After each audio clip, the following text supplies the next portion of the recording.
된다는 거하고 온유하다. 오래 참고 온유. 오래 참아야 온유의 기억이 항상 붙어다니는 거예요. 오래 참고 온유하고. 이 온유라는 말은 훈련된다 그러는 거예요. 훈련된. 길들여진다. 원래 의미는 길들여진다. 야생말을 길들여진다 하는 표현을 온유하다고 하는데 길들이는 거예요. 아무리 준말해도 길들여지지 않으면 안 된다는 거예요. 하나님 훈련시키지, 훈련. 우리 어떤 때는 우리 인생에 큰 물결을 만나서 오늘처럼 힘들 때가 있어요. 그런데 기억하셔야 됩니다. 그 시간이 훈련되는 시간이에요. 그때 사랑할 때라는 거예요. 주님의 사랑을 때라는 거예요. 그러니까 큰 어려움이 없을 때는 훈련이 안 돼요. 큰 어려움이 있을 때 훈련이라는 게 있습니다. 내 힘의 한계를 뛰어넘는 일들이 벌어졌습니다. 그때 들어서 하나님의 도우심을 맛보게 됩니다. 이건 안심하라, 많이 두려워하지 말라 이런 제목이에요.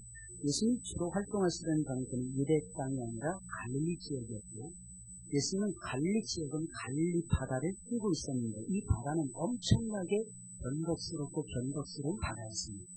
평소에는 파도도 없이 정말 고요해요. 호수였어요, 호수. 근데 갑자기 성난 바람과 물결이 일어나면 감당하기 어려운 사나운 바다로 돌변했거든요. 이 변덕스러운 갈릴리 바다를 생각하면 꼭 우리의 인생의 한 단면을 보는 것과 같습니다. 우리는 잘 하다가도 조금만 기회가 상하거나 내 마음에 들지 않으면 모든 것을 뒤집어 엎을 때가 많습니다. 제자들은 오병이어로 5,000명을 먹이는 기적을 체험하고는 흥분하기 시작을 합니다. 예수님이 보리떡 5개와 또 물고기 5마리를 가지고 이 세상에 2만 명 이상을 순식간에 먹이면서 배고픔의 문제를 해결하자. 이 유대인들이 흥분하면서 이분이 우리의 왕이다. 이분을 왕으로 삼자라고 흥분하는 장면을 보면서 제자들도 덩달아 흥분하지 않을 수가 없었던 것입니다. 여러분 생각을 해보세요. 제자들은 예수님을 위해서 모든 것을 다 버리고 예수님을 따라가고 있습니다. 그런데 이렇다 할 역사가 벌어지지 못하다가 오병이어의 기적을 통해서 너무너무 엄청난 기적이 일어나는데 이 기적 앞에서 수많은 사람들이 깜짝 놀라면서 이 예수를 왕으로 삼으면 아무 염려가 없겠다 하는 것이 그들의 생각이었어요. 그래서 어떻게 합니까? 왕으로 삼으려고 했어요. 왕. 여러분 이것이 현실적으로는 우리 지금 현재의 상황에서는 좀 이해가 되죠. 왜냐하면 요즘에는 대통령을 뽑아서 왕처럼 삼으니까 이게 현실이니까. 근데 옛날에는 그러지 않았어요. 옛날에는 대통령이 아버지가 왕이어야지 왕이 될 수가 있는 시절이었어요. 근데 예수님의 아버지는 목수였단 말이죠. 갑자기 왕이 된다. 이건 혁명이었어요. 그래서 예수님이 십자가에 달려 죽으실 때 죄패를 하나 딱 붙이는데 이는 유대인의 왕이라는 죄패를 쓰고 예수님이 돌아가셨다는 거예요. 여러분 이것은 굉장히 심각한 일이었어요. 근데 이 어마어마한 흥분된 역사가 군중들을 통해서 무리를 통해서 일어났으니 제자들이 얼마나 흥분하고 제자들이 얼마나 기분 좋아했고 제자들이 얼마나 생각할 때마다 흥분하지 않을 수가 없었다는 것입니다. 이게 현실이었어요. 그런데 참 신기하죠. 이처럼 큰 기적을 체험한 지 하루도 지나지 않아서 제자들은 큰 풍랑을 만나서 순식간에 어려움 속으로 빠져들어갑니다. 24절에 보니까 배가 이미 육지에서 소리나 떠나서 바람이 거스름으로 물결로 말미암아 고난을 당하더라. 사실 항해를 시작할 때 항해도 아니죠. 조그만 쪽배 타고 지금 건너가고 있는 거예요. 갈릴바다는 분명히 고요했습니다. 그런데 배가 육지에서 조금 떨어지자 갑자기 어디선가 큰 바람이 일어나더니 큰 물결이 뺨을 때려버리는 것이었어요. 바람이 거스름으로 배의 중심을 잡으려고 애를 썼지만 소용이 하나도 없었어요. 제자들은 알죠. 누구인지. 어부들이었고 뱃사람들이었어요. 자신들의 항해 기술을 총동원해봤지만 큰 바람과 물결 앞에서는 속수무책이었어요. 그들은 바다에서 태어나 바다에서 잔뼈가 굵은 어부들이었습니다. 그럼에도 불구하고 거친 풍랑 앞에서는 속수무책이었어요. 그냥 속수무책으로 당하면 당할 수밖에 없는 상황이 연출이 되고 있었다는 것입니다. 게다가 바람과 물결이 일어난 그 시간이 한밤중이었어요. 어두우면 그만큼 더 두려워지는 거예요. 태풍이 지금 올라오고 있답니다. 밤에 태풍을 만나면 그것도 칠흑과 같은 아무것도 없는 바다 한복판에서 여러분들 태풍을 만나면 얼마나 무섭겠어요. 제자들은 무서워 떨 수밖에 없었던 것입니다. 순식간에 어려움 속에 우왕좌왕하면서 제자들은 두려움 속으로 빨려 들어가고 있었던 것입니다. 바로 그런데 이런 제자들에게 우리 주님은 찾아오셔서 하십니다. 안심하라, 나니 두려워하지 말라. 안심하라, 내니 두려워 말라.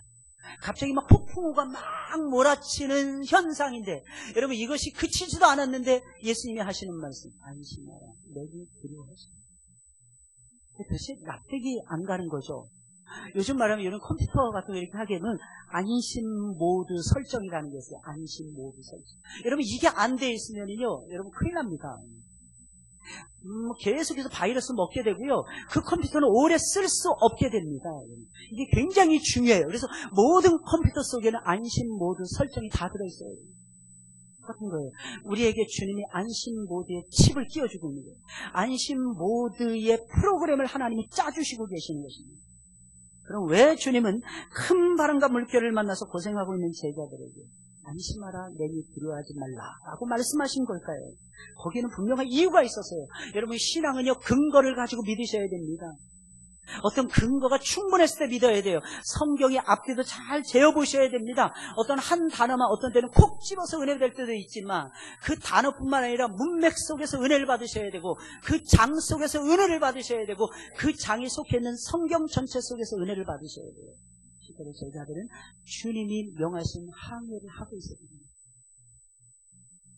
주님이 제자들을 제촉해서 건너가라 명하신 그 항해를 하고 있었기에 제자들은 거친 풍랑 앞에서도 안심할 수가 있었던 것입니다. 오늘 보면 22절에 나와 있는 말씀이에요. 예수께서 즉시 제자들을 재촉하사 자기가 무리를 보내는 동안에 수많은 사람들이 왕을 삼으려고 하니까 그 무리들을 배불리게 먹은 다음에 그 칠흑 같은 어둠 속에서 예수님은 사람들을 다 뿔뿔이 흩어서 보냅니다. 그리고 제자들은 배를 타고 앞서 건너편으로 가게 하셨다는 것입니다. 제자들은 갈릴리 바다를 건너가고 싶은 마음이 있었을까요? 없었을까요? 조금 더 있었어요. 여기가 좋사오니 여기가 지금 천국이에요. 예수님을 왕으로 삼는다? 자기들이 제안한 것도 아니었어요. 사람들이 와서 예수님을 왕으로 삼으려고 했다는 것입니다. 얼마나 흥분이 됐겠어요. 자신들이 기다리는 것이 예수님이 메시아라는 것이 드러나는 일이었는데 예수님 분명히 주는 그리스도시요 살아계신 하나님의 아들이심에 틀림이 없는데 제자들은 속으로 이렇게 생각하고 있었는데 오히려 군중들이 먼저 알아보는 거예요. 거기는 완전히 천국이었습니다. 예수님을 전에는 하대하던 사람들이 예수님을 상대하고 있는 것입니다. 예수님을 높이고 있는 것입니다. 야, 이분이 진정한 왕이야. 이분을 왕으로 모시고 살아야 유다의 해방이 있고 유다의 자유가 있고 우리의 인생이 열리고 풀리는 거야. 얼마나 좋아요. 여기가 천국이죠. 하늘나라를 옮겨놓은 것 같은 그러한 상황이 연출이 되고 있었다는 것입니다. 그래서 제자들은요, 조금이라도 더 그곳에 머무르면서 그 감격, 그 감동, 그 영광을 조금이라도 더 누리고 싶었을 것입니다. 그런데 갑자기 주님은 말씀하십니다. 배를 타고 건너가라. 그럴 때 있죠. 일이 너무 잘 됐어. 그래서 너무 기뻐. 근데 그걸로 계속 쭉 이상하게 좋은 일들이 일어났으면 좋겠는데 인생이라는 게 호사다마드라는 것입니다. 좋은 일이 있은 다음에는 꼭 안 좋은 일이 생기고요. 그래서 좋은 일에는 기뻐하셔야 되고요. 안 좋은 일이 벌어졌으면 생각하시면서 기도하시면서 헤쳐나갈 방도를 찾아내셔야 하는 것입니다. 제자들은 배를 타고 가는 것이 썩 내키지는 않았지만 주님이 말씀을 하시고 주님이 명령하셨기에 주님이 재촉하셨기에 주님이 타라고 하는 그 배에 올라탈 수밖에 없었던 것입니다. 그러다가 그들은 무엇을 만난 것입니까? 주님이 이걸 포기하고, 이게 정말 좋은 거잖아요. 이걸 포기하고 다른 곳으로 가라 했어요. 그럼 더 좋은 것이 우리를 기다리고 있어야 되잖아요. 예, 맞습니다. 거기에는 더 큰 무리들이 또 기다리고 있었어요. 그러나 제자들은 거기까지 못 보고 있는 거예요. 지금 현재 상황에서는 뭘 보고 있는 것입니까? 풍랑을 만나서 자신들의 목숨마저도 위태로울 지경이었더라는 것입니다. 이게 인생이에요. 이게 인생. 인생이라는 게 그래프로 이렇게 도표로 해가지고요 쭉 올라가면 얼마나 좋겠습니까? 주랑 뭐하는 자 올라가 독수리같이 하는데 힘이 빠지는 거예요. 왜? 나는 참새도 못 되는 거예요. 주랑 뭐하는 자 올라가 아무래도 왜 독수리가 아닌 것 같아요. 비둘기도 아니고 이게 참새밖에 못 되는 거예요.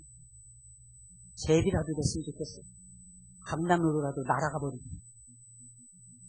이럴 때가 진짜 많아요. 괜찮아요. 너희는 지금, 그래서 주님은 이렇게 말씀하시는 거예요. 너희는 지금 내가 명하고 있는 항해를 하고 있는 것입니다.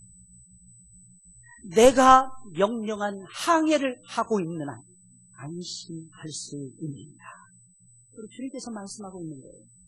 주님은 우리를 만드신 분이 하나님이십니다. 우리의 가는 길을 명하신 분도 엘로힘 하나님이십니다. 거친 세상 속으로 우리를 밀어넣으신 분도 여호와 하나님이십니다.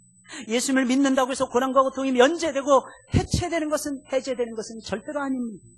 오히려 주님 때문에 고난을 만나는 것이 주님을 따라가는 우리의 걸음이라고 말씀드릴 수가 있는 것입니다. 주님이 가라고 명하여 가는 길에도 바람이 있을 수 있어요. 물결이 일어날 수가 있고요. 환란이 멈추지 않고 계속될 수도 있고요. 시험거리가 멈추지 않고 계속 다가올 수가 있다는 것입니다. 그러나 우리가 그 속에서도 흔들리지 않을 수 있는 것, 이것이 무엇입니까? 지금 우리는 주님이 명하신 항해를 하고 있다고 하는 사실입니다. 주님이 건너가라고 명하신 길을 우리가 가다가 고난을 만난 거예요. 물결을 만난 거예요. 큰 바람을 만난 것입니다. 그러니 뭐 때문에 우리가 두려워해야 된단 말이에요. 오히려 더 안심할 수 있는 거죠. 주님이 명하신 길을 가고 있다는 것입니다. 그 자체만으로, 주의 뜻을 이룬다는 자체만으로도, 사랑하는 성도 여러분들, 그것이 저와 여러분들에게는 큰 힘이 되고 있다고 하는 사실. 둘째로 예수님이 제자들을 위해서 쉬지 않고 예수님께서는 하나님 보좌 우편에서 기도하고 계시기 때문입니다. 제자들이 큰 바람과 물결을 만나서 고생하는 바로 그 시간에 놀랍게도 우리 주님은 산으로 올라가십니다. 예수님의 제자들이 배를 타고 건너가는 그 반대 방향으로 예수님이 올라가신 거예요. 아마 갈릴 바다가 있고 그 옆에 큰 산이 있었던 모양입니다. 예수님이 그 산 꼭대기에 올라가셨어요. 근데 뭐하러 예수님이 올라가셨을까요? 그 밤에. 예수님이 그 밤에 뭐하러 그 산 꼭대기로 올라가셨을까요? 기도하기 위해서. 예수님 뭘 하시기 위해서 올라가시냐? 기도하기 위해서. 예수님 피곤했어요. 하루 종일 말씀을 전했어요. 새벽부터 시작해가지고 하루 종일 그 늦은 밤까지 사람들하고 실갱이하면서 사람을 상대하는 일이 제일 힘들다고 하잖아요. 예수님께서 그 늦은 밤까지 그렇게 하시고도 또 기도하러 산에 가요. 이유가 무엇입니까? 예수님이 내다보고 계셨기 때문에 제자들이 이러고 풍랑을 납니다. 내가 기도해야지 저들이 풍랑을 이길 수 있는 거야. 그래서 산꼭대기에 올라가서 기도하십니다. 대단하시죠?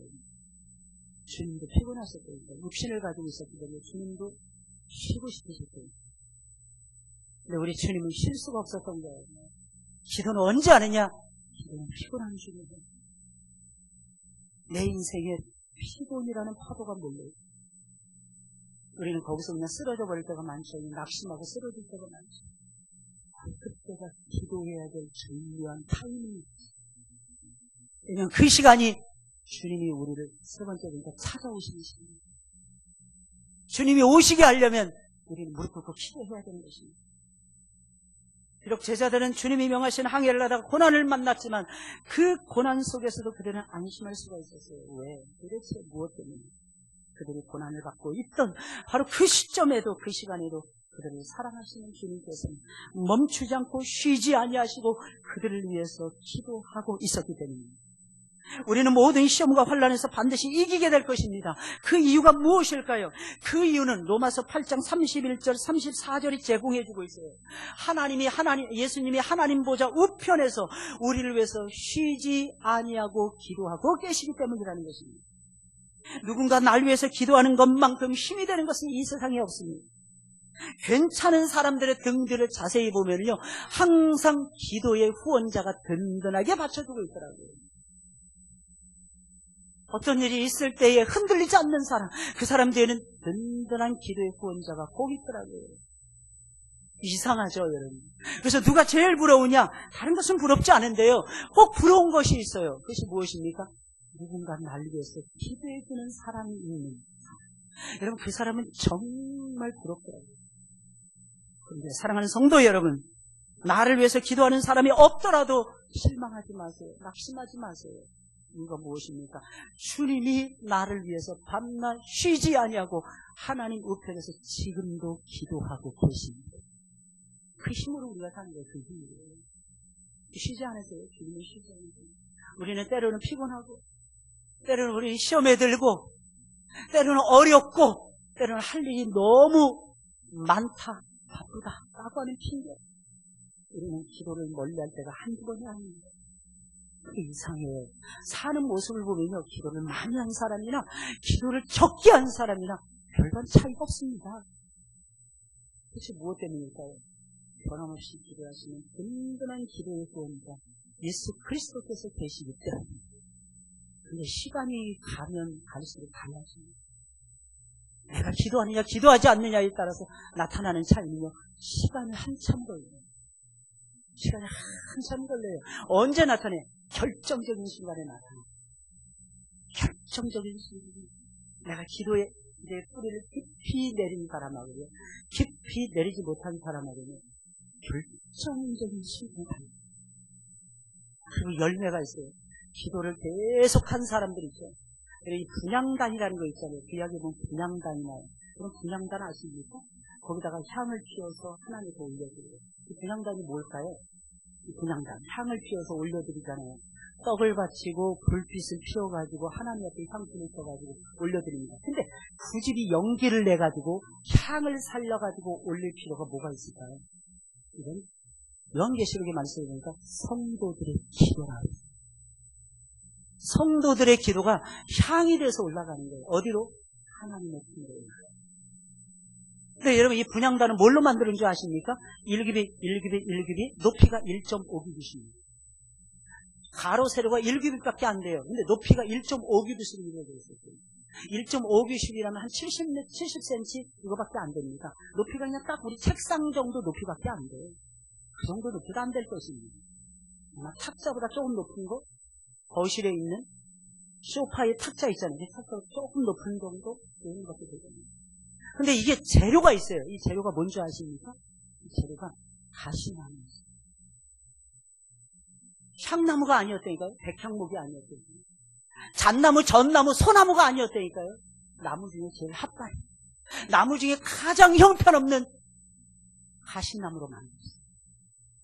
이게 조각목이라는 가시나무였어요. 와, 이게 어떻게 해요? 근데 신기한 건 하나님이 그 가시나무를 향불로 삼아가지고 쓰시는데 어떻게 쓰시는지 아십니까? 하나님이 그 위에다가 금으로 입힐 겁니다. 하나님은 그 전체를 다 금으로 싸버립니다.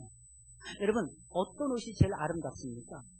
옛날 황제들은요, 우리나라 임금님은요, 왕이었기 때문에 빨간색 내지는 청색 옷을 걸쳤어요. 자색 옷을 더욱 걸쳤습니다. 근데 황제들은요, 색깔이 달라. 무슨 색인지 아세요? 황금색 옷을 입었어요. 황금색. 모든 사람들이 금색깔 좋아합니다. 황금색. 너무 신기하죠? 그리고 여기서 우리가 얻을 수 있는 교훈이 있어요. 하나님 우리의 모습이 어떠하든지, 능력이 있든지 없든지, 우리가 어떤 삶을 살아왔든지 하나님은 그걸 안 보십니다. 기도만 하면 금색의 옷을 입혀주십니다. 실제적이에요. 여러분, 지금도 전 세계의 금융계를 장악하고 군수물자를 장악하고 세계 큰 손들은요, 사우디의 왕자가 아닙니다. 실제로 따져보면 누군지 아십니까? 월가의 큰 손들이고 미국의 큰 손들인데 이들은 다 유대인입니다. 그들은 항상 기도합니다. 아이젠하워 장군 아시죠? 2차 세계대전 승리를 이끌었던 아이젠하워. 정말 가난한 시간에 있었다는 거예요. 많이 희망했을 때요. 그러던 그가 혹은 사교학교인가 이쁜 사관학교를 들어갔어요. 나중에 장수가 됩니다. 이분이 딱 한 가지 기술을 가지고 있었거든요. 뭔지 아세요? 기도하면서. 그분은 큰 전쟁을 앞두고는 밤새서 막사에서 떠나지 않고 기도해요. 밤새서 막사를 떠나지 않고. 이 아이젠하워 장군을 옆에서 보좌했던 영국의 장군이 몽고메리였고 프랑스의 장군이 드골이었는데 이 사람은 다 신실한 그리스도입니다. 셋이서 3박자로 기가 막히게 맞아 떨어진 거예요. 근데 5스타는 미국의 아이젠하워 장군을 하나도 뺐습니다. 무릎 꿇고 기도하다가 성경을 읽다가 얻은 것이 노르망디 상륙작전이라는 영감이 있어요. 그리고 노르망디 상륙작전을 딱 펼치자마자 독일에게 조금 있어서 항복이라는 것을 바랍니다. 이만하게 기도했습니다. 얼마 전에 말씀드린 알래스카를 사들였던 앤드류 존슨 대통령. 10살 때 아버지가 양복쟁이로 노래됩니다. 양복쟁이한테 살아야 돼. 기술이라는 갖춰야 돼. 학교를 다녀본 적이 없어요. 18살에 사랑하는 여인을 만납니다. 근데 이 여인이 신실한 그리스도인이었어요. 앤드류 존슨에게 도전을 줍니다. 당신은 하나님의 사람이 되어야 됩니다. 당신은 하나님의 사람이 되어서 당신의 꿈을 펼쳐야 됩니다. 비록 당신은 빈민가에서 태어나서 빈민가에서 자라서 학교 근처도 가지 못했지만은 그대는 앞으로 훌륭한 미국인이 되어서 전 세계를 깜짝 놀랄 만한 인물이 될 것입니다. 비전을 줍니다. 그러다가 하원의원 됩니다. 나중에 상원의원 됩니다. 주지사가 됩니다. 그러다가 부통령의 자리에까지 올랐습니다. 에이브럼 링컨 대통령이 저격을 당해서 죽습니다. 갑자기 대선이 이루어집니다. 반대에서 막 얘기합니다. 이제는 무학도를 이 나라의 대통령으로 삼아야 하다니 가슴을 칠 일입니다. 앞으로 미국의 미래는, 아메리카 미합중국의 미래는 없습니다. 라고 말합니다. 앤드류 단상이 딱 쓰다마자 이렇게, 예, 맞습니다. 나는 무학자입니다. 나는 배운 것이 없습니다. 나는 학교를 다닌 적이 없습니다. 그러나 분명한 것은 나는 이 땅, 이 나라는 하나님이 세우셨다는 것을 나는 믿습니다. 나는 그 하나님을 믿고 그 하나님이 주신 포지티브 싱킹, 하나님이 주신 긍정적인 사고방식으로 이 나라를 이끌어 가게 될 것입니다. 나에게 그대들이 한 표를 던진다면 내가 물러나는 그날에 여러분들은 나에게 찬사를 보낼 것이고 하나님 아버지께 영광을 돌리게 될 것입니다. 그래서 그가 재임 시절에 모든 강요들이 다 반대했는데 우겼어. 그걸 제안했던 사람. 알래스카를 사들이는데 알래스카가 미국 영토의 지금도 38%를 사들입니다. 근데 그 땅에 여러분 묻혀있는 지하자원이 어마어마한데 여러분들 어느 정도로 어마어마한지 아십니까? 세계적으로 사우디보다 석유 내장량이 훨씬 더 많은데 그 석유가 전부 다 알래스카에 묻혀있어요. 최근에 로키 산맥 미국 중부에서 석유가 발견이 됐는데요. 놀라지 마세요 여러분들.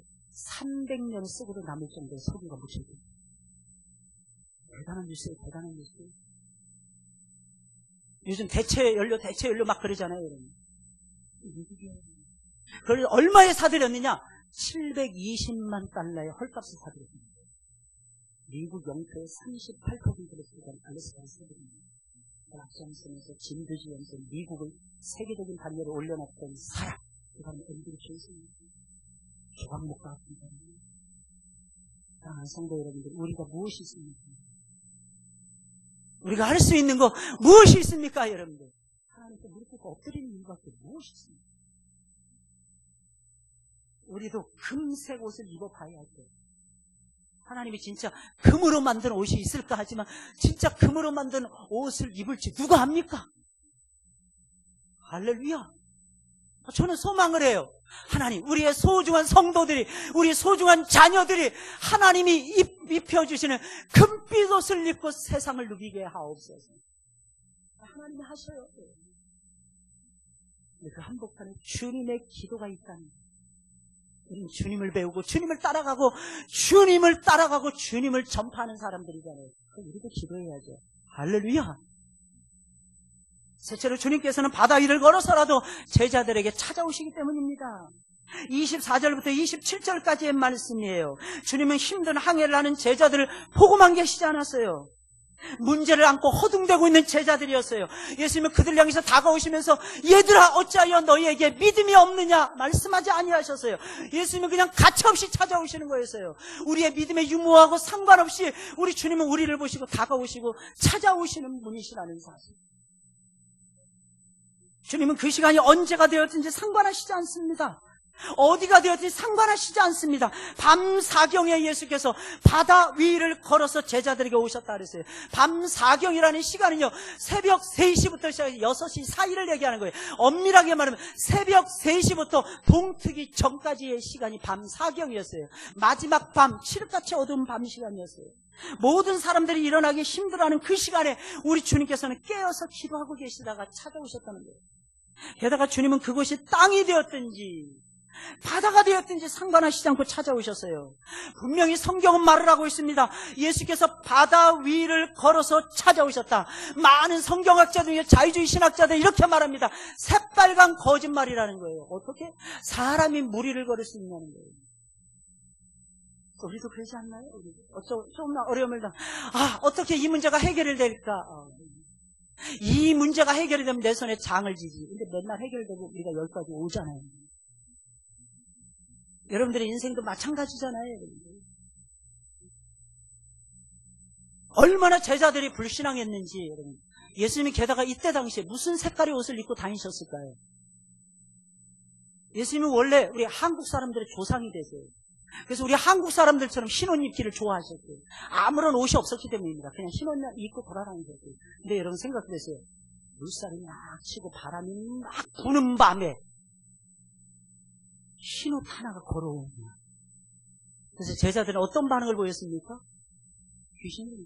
귀신이다. 유령이다. 그게 얼마나 무서웠겠습니까? 가뜩이나 비바람이 막 몰아치는 거예요. 거기다가 흰 옷 입은 누군가가 막 걸어오고 있는 거예요. 유유히 걸어서라고 하는 이 표현은요, 여유있게 걷는 걸음걸이를 얘기해요. 빨리 걷는 것도 아니에요. 유유히 천천히 걷어요. 세찬 바람이 불고 있었지만 주님은 동요되지 않고 아무런 동요. 나중에 다른 성경에 있는 예수님은 다른 배를 건너갈 때, 배를 타고 건너갈 때, 또 그 다음에 또 풍랑을 또 만나는데 그때는 예수님이 고물을 대고 주무십니다. 진짜 제정신이 아니에요. 고물을 대고 주무십니다. 이거 똑같이 닮아요, 제자들도. 나 그때는 예수님을 깨웁니다, 제자들이. 어찌하여 우리를 안 돌아보십니까? 깨웠어요. 나중에는 보면요, 베드로와 요한이 사람들 앞에서도, 관원들 앞에서도 바울과 실라는요, 착고에 체임을 당해가지고 감옥에 들어갔는데도 기도하고 찬송을 잊지 않습니다. 아주 여유로워요. 유라굴라 광풍을 바울이 만납니다. 배를 알렉산드리아 호를 타고 가는데 지난밤 주께서 나에게 찾아오셔서 여기에 있는 한 사람도 생명을 잃지 아니하리라고 말씀하셨습니다. 원래 그런 풍랑을 만나잖아요. 죄수들의 목부터 봅니다. 3장이 만류하고요. 백부장이 만류합니다. 왜? 바울은 미래를 보고 있었기 때문에. 이 대단 중요해요. 예수님 다가오셨어요. 내니 안심하라. 내니라고 하는 이 표현은요, 하나님이 자기를 보여줄 때, 자신을 드러낼 때 주로 사용하던 표현입니다. 성경은 아무도 내니, 나니 이런 표현을 못 씁니다. 모세가 가시 떨리기 불꽃 가운데 나타나서 하나님께 물어봐요. 누가 나를 보냈다리까? 주님 말씀입니다. 내가 너를 보냈다. 그게 무슨 말이에요? I am that I am. I am who I am. 스스로 계신 내가 너를 보냈다라. 이게 가르치신 정답이었어요. 예수님이 사람의 모습을 입고 이 세상에 나타나셨어요. 많은 사람들에게 예수님이 말씀하십니다. 나는 세상의 빛이니라. 나는 세상의 놀라운 생명의 떡이니라. 예수님 말씀하십니다. 아무도, 베드로도, 바울도 나는 누구냐 말할 수가 없었어요. 그런데 예수님은 말씀하시는 거예요. 나는 생명이니라. 나는 길이요 진리이니라. 예수님의 말씀이었어요. 이 말은 무슨 말이겠습니까? 내가 창조주 하나님입니다. 모든 것을 내 손으로 직접 만들고 모든 것을 내 손으로 운영하고 있느니라. 인생의 모든 비바람이 불어와도 너희는 염려할 것이 전혀 없느니라. 그 모든 것을 내가 밟고 올 것입니다. 주님은 그 속에서 자신의 권능을 나타내시며 자신 누구신지를 보여주고 계십니다. 지금도 마찬가지예요. 고난의 물결이 우리에게 다가온 것은 우리가 그 물결 앞에서 빠져서 죽으라는 것이 아닙니다. 그 물결을 밟고 오시는 주님이 누구신지를 만나라고 주님께서 우리에게 고난의 물결을 주시는 거예요. 지금 타파가 올라오고 있답니다. 오후 3시면 제주도 남쪽을 강타한다고 합니다. 초속 15km로 달린답니다. 초속 15km. 눈 깜짝할 사이 15km가 있는 거예요. 15km면 여기서부터 어디입니까, 여러분? 여기서부터 저 시흥시까지예요, 여러분들. 엄청나요, 여러분. 먼 거리입니다, 여러분들. 눈 깜짝할 사이에 15km를 돌풍을 일으키고 있는 거예요. 반경이 330km입니다. 반경이. 그래서 오늘 아침에 비가 쏟아진 거예요, 여러분. 이 비구름에, 이 구름에, 이 바람의 영향을 받고 지금 한반도 전체가 지금 어둠에 잠겨져 있는 것입니다, 여러분. 우리는 뭘 해야 될까요? 우리가 해야 될 일이 도대체 무엇일까요? 저는 이렇게 기도합니다. 첫째, 하나님이 소멸시켜 주옵소서. 둘째, 하나님이 소멸시키지 않으면 약해지게 하옵소서. 셋째, 약해지지 않고 오히려 강해진다면 우리가 감당해내게 하옵소서. 다른 방법이 뭐 있습니까? 감당해야죠. 죽을 수는 없잖아요. 살아남아야 되니까요. 살아남다 보면은요, 하나님이 역사해 주시더라고요. 다 지나가게 되어 있어요. 오늘 밤이면 독도를 지나가 버린 겁니다. 그리고 소멸될 거예요. 근데 그 영향은 내일 모레까지도 뭐 한반도에 비를 뿌릴지도 모른답니다. 여러분 기억하셔야 돼요. 인생의 주인은 하나님이십니다. 하나님이세요. 너무 신기한 것은 큰 바람과 물결 위에서 전능하신 주님을 영접하고 가장 멋지게 체험한 사람이 있었어요. 누구일까요? 나서기 좋아하고 들내기 좋아하고 덤벙덤벙하는, 어떻게 보면 성격 장애자였고요. 돈키호테적인 기질을 가지고 있었던 예수님의 수제자 베드로뿐이었습니다. 다른 모든 사람들은 기가 죽어서 체험을 못하는 거예요. 11명은 그냥 기두고 있는데 이 베드로는 참 희한한 사람입니다. 무리를 거는데 전부 다 귀신이다 무서워하고 있는데 베드로는 딱 보면서 이럽니다. 주여 만일 주님이시거든. 믿음을 똑바로 바라보는 사람은 베드로밖에 없는 거예요. 주님 만일 주님이시거든 나를 명하사 무리를 걸어오라 하소서. 대단한 인물이에요. 대단한 인물. 어떤 학자는 이렇게 말을 하더라고요. 감히 주님에게 이런 요구를 한 것을 보니까 이것은 분명히 주님을 시험한 것이다. 비난하는 학자들도 있어요. 이 대목을 듣고. 그럴 수 있겠죠. 어찌 감히 인생이 무리를 걷는단 말입니까? 불가능한 일이잖아요. 이것은 일어날 수 없는 일입니다. 그러나 아셔야 되는 것이 있어요. 주님은 무리를 걸어오라 하소서라고 말한 베드로에게 책망을 합니다. 이 부분에 대해서는 책망을 합니다. 오히려 우리 주님은 즉각 들으시자마자 오라! 주님 대단하십니다. 오라! 명령하십니다. 그러면서 주님은 무리를 걸을 수 있도록 허락해 주십니다. 그 자체에, 그 제자의 그 스승이라는 거예요. 베드로는 무리를 걸으시는 주님의 모습을 바라보면서 자신도 무리를 걷기를 소망을 했고 무리를 걷는다고 확신했기에 걷게 해달라고 요청했던 것이며 우리 주님 보기 좋게 그 요청을 들어주셨던 것입니다. 이 얼마나 멋진 체험입니까? 가장 멋진 체험이죠. 주님과 함께 큰 바람과 물결을 밟는 체험이었어요. 여러분 밟아보셨나요? 밟아보셨나요? 신앙은요 밟고 지나가는 것입니다. 여러분들 밟아보셨나요? 주님이 자연계를 밟으며 제자들에게 다가오셨듯이 베드로도 역시 그 펌난한 풍랑을 밟으면서 주님께로 다가가고 있었다는 것입니다. 주님이 거기에 서 계시지 않았다면 다가갈 수가 없었겠죠. 주님이 찾아오시지 않았다면 다가갈 수가 없겠죠. 우리 인생의 모든 풍랑, 모든 물결 앞에서는요 잘 들으셔야 됩니다. 주님이 주신 것이기 때문에 주님이 다가오고 계십니다. 주님이 앞장서서 다가오시는 진정한 목자가 되신다고 하는 사실을 믿으세요, 여러분들. 제발 큰일 났다 큰일 났다 큰일 났다 하시기 전에 낙심하고 절망하고 좌절하고 로뎀 나무 그늘 아래 숨기 이전에 여러분 성령을 체험한 사람들이잖아요. 성령. 우리에게 악령이 들어왔다면 우리는 그렇게 못할 것입니다. 죽었다 깨나도. 성령을 체험한 사람들이잖아요. 우리 안에 예수님이 계시잖아요. 우리 안에 성령님이 역사하시잖아요. 작은 등불을 켜세요.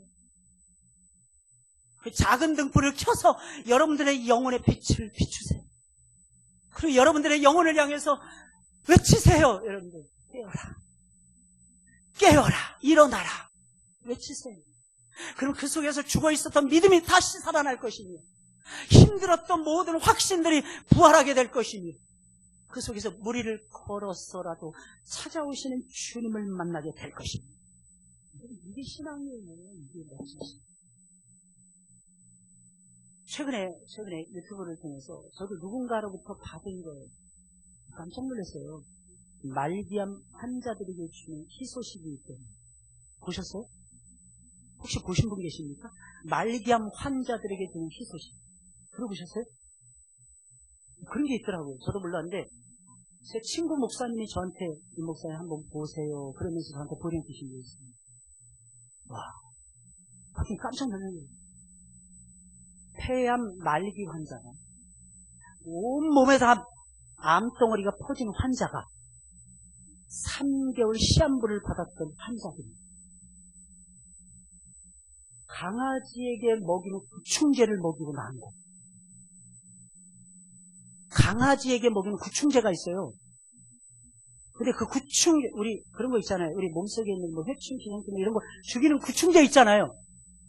강아지에게 먹이는 구충제를 먹이고 임상을 했는데 살아남은 거야. 어차피 이래도 죽고 저래도 죽잖아요. 항암 치료도 안 됐잖아. 3개월 인생인데 살아남아. 막 간지는 거야. 그래서 제가 순간 강아지에게 감사해요. 강아지가 먹는 구충제를 먹어요.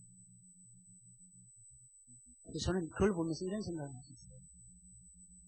하나님은 살릴 사람 반드시 어떻게 해서 살립니다. 어떤 사람은 근거가 없다 그랬는데 근거가 있을 수도 있어요. 왜냐하면 암은 계속 퍼져가고 살아있는 세포잖아요. 그걸 죽이려면 뭔가 충자가 들어가는 게 있어야 되지 않나요? 살충제나 뭐 이런 게. 그래서 저는 조용히 한번 생각해봤어요. 그걸 보면서 이게 완전히 딴 세계 얘기는 아니겠다. 그거 보면서 무슨 생각이에요?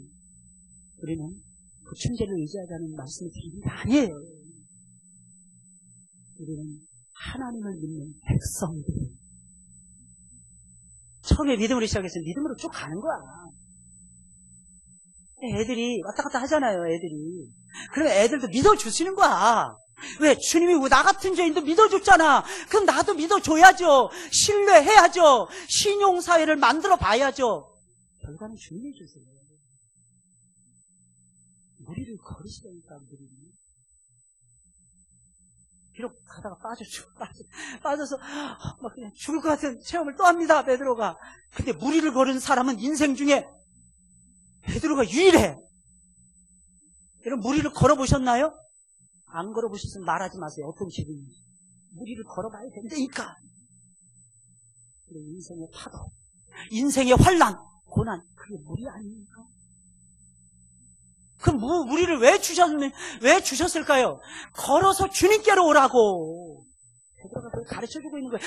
걸어서 주님께로 가라고. 유령처럼 보여도 주님 앞으로 달려가라고.